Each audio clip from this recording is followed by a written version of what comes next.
Hello and welcome to my channel myself Niyati Jain. Today we are doing chapter number 4. Okay तो आज हम इसकी exercise number 4.1 और 4.2 को कंप्लीट कर लेंगे और इसकी सॉल्यूशन पीडीएफ जो है आपको डिस्क्रिप्शन बॉक्स में मैंने जो लिंक दिया है उससे मिल जाएगी। तो हम स्टार्ट करते हैं। ये चैप्टर की फर्स्ट और सेकंड एक्सरसाइज में इसलिए साथ में करवा रही हूँ क्योंकि ये बहुत सिंपल एक्सरसाइज भी है प्लस इसमें बहुत ही कम क्वेश्चंस भी हैं।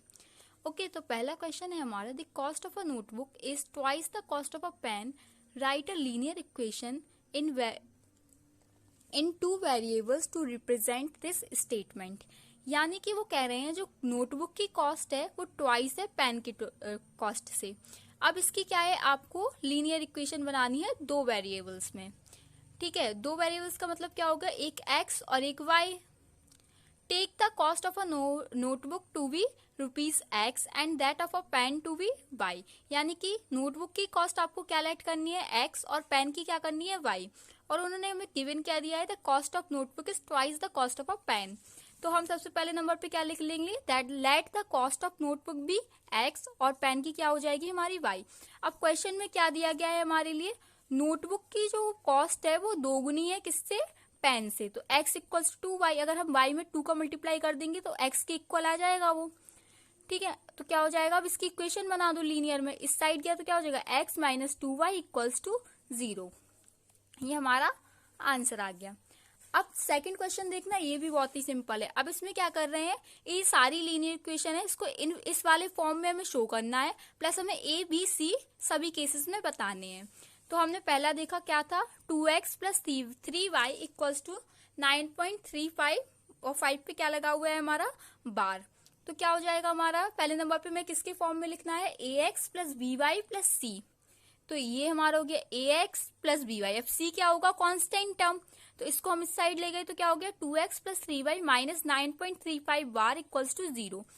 a क्या होगा, x के आगे जो भी हमारा कांस्टेंट टर्म लिखा होगा यानी कि डिजिट में जो लिखा होगा वो हमारा a हो जाएगा, और y के जो आगे लिखा होगा वो b हो जाएगा, और c क्या होगा हमारा पूरा जो भी ये लिखा होगा, प्लस इसका माइनस वाला साइन भी लगेगा। हमें देखना पड़ेगा माइनस में लिखा हुआ है कि प्लस में, क्योंकि देखो हमारी इक्वेशन क्या थी, ax plus by plus c, plus में c होना चाहिए। अब यहाँ पे हमारी यानी कि c की वैल्यू माइनस में, इसी वजह तो साइन चेंज हो गया, प्लस माइनस माइनस का, तो ये हमने यहाँ पे लिख दिया।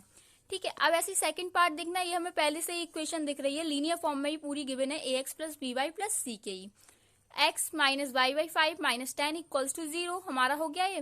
तो a हमारा क्या आ जाएगा, x के बाहर क्या सामने क्या लिखा है, कुछ भी नहीं है, मतलब कि 1 है। जिसके आगे कुछ भी नहीं होता उसका क्या होता है, 1 होता है। जैसे कि जिसका कोई नहीं होता उसका भगवान होता है, ऐसे अगर हमारे किसी भी टर्म के आगे कुछ भी नहीं लिखा हुआ है तो उसका 1 होता है। अब देखना इस वाले में क्या है, माइनस y बाई 5। अब देखना हमारा सारे क्या होते हैं, प्लस में होता है, ax plus by plus c। अब यहाँ पे माइनस का साइन है, यानी कि आगे वाला टर्म क्या होगा, माइनस में होगा, जब भी तो प्लस माइनस होगा, तो डायरेक्ट आपने पहले लिख देना है माइनस का है। अब y के आगे क्या है, इसे हम क्या लिख सकते हैं, 1/5। अगर 1/5 इंटू वाई करेंगे तो हमारा यही आ जाएगा, तो -1/5, और c की वैल्यू हमारी कितनी हो गई, माइनस के 10। ऐसे सेम हमारा थर्ड पार्ट, इसमें माइनस के 2x प्लस 3y, इस साइड गया तो माइनस का 6 हो गया, तो a की वैल्यू -2, b की वैल्यू 3 और c की वैल्यू -6।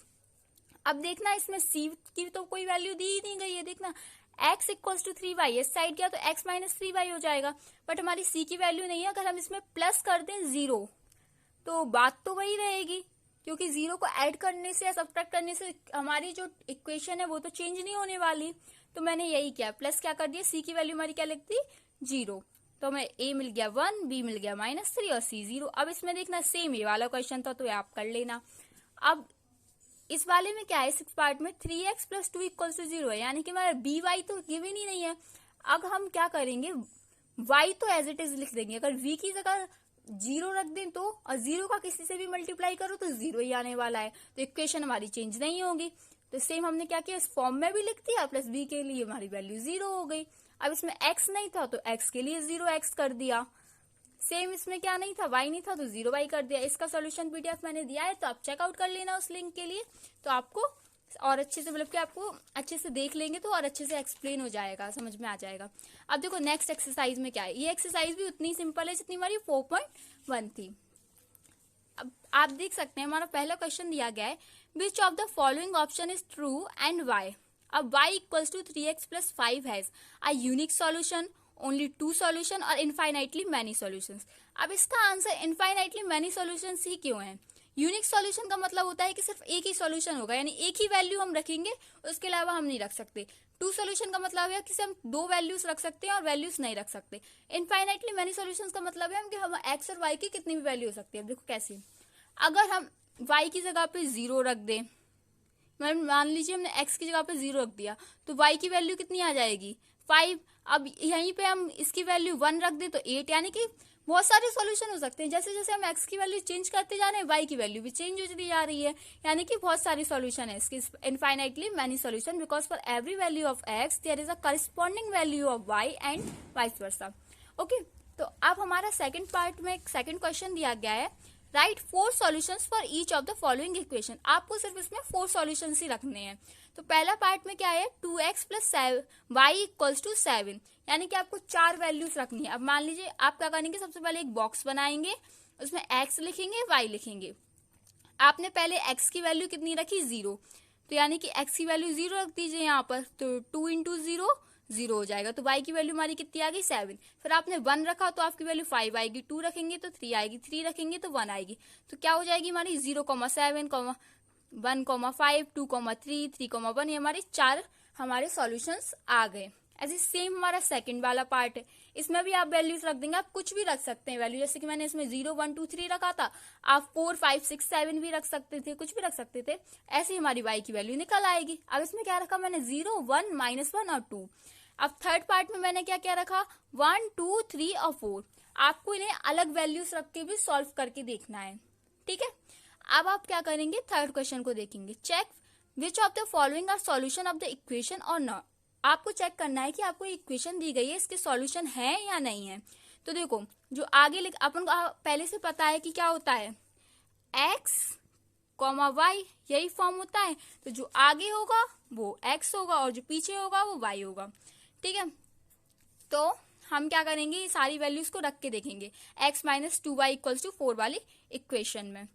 सारे में वैल्यूज रखी, हमने इसकी वैल्यूज रखी, दोनों साइड क्या 4 आ रहा है, दोनों इक्वल हो रहे हैं। अगर इक्वल नहीं होंगे तो नो। और देखो इस वाले में क्या हो गया, हमारे इक्वल आ गए वैल्यूज रखने पर, तो यस हो जाएगा। यहाँ पे क्या किया हमने, x की जगह पे 0 रख दिया, y की जगह पे 2। इस वाले में x की जगह पे 2 और y की जगह पे 0, ऐसे सारे रख देंगे। तो देखो सिर्फ एक में यस आएगा, सी वाले पार्ट में, बाकी किसी में भी नहीं आएगा। आप सारे को क्या है सॉल्व करके देखेंगे, ठीक है। अब हमारा लास्ट क्वेश्चन है, find the value of k if x equals to 2 and y equals to 1 is a solution of the equation. अब आपको क्या कहना है, इसका सॉल्यूशन है, ये अब आपकी इक्वेशन है, आपको k की वैल्यू फाइंड करनी है, ठीक है। अब हमने क्वेश्चन ने हमसे कह दिया है कि आपको वैल्यूज दे दी है, आपको तो बस सॉल्व करके बताना है, k की वैल्यू बतानी है। तो आप क्या करेंगे, x की वैल्यू रखेंगे, y की वैल्यू रखेंगे, क्या हो जाएगा, x की वैल्यू 2 थी, y की वैल्यू 1 थी, तो k की वैल्यू कितनी आ गई 7।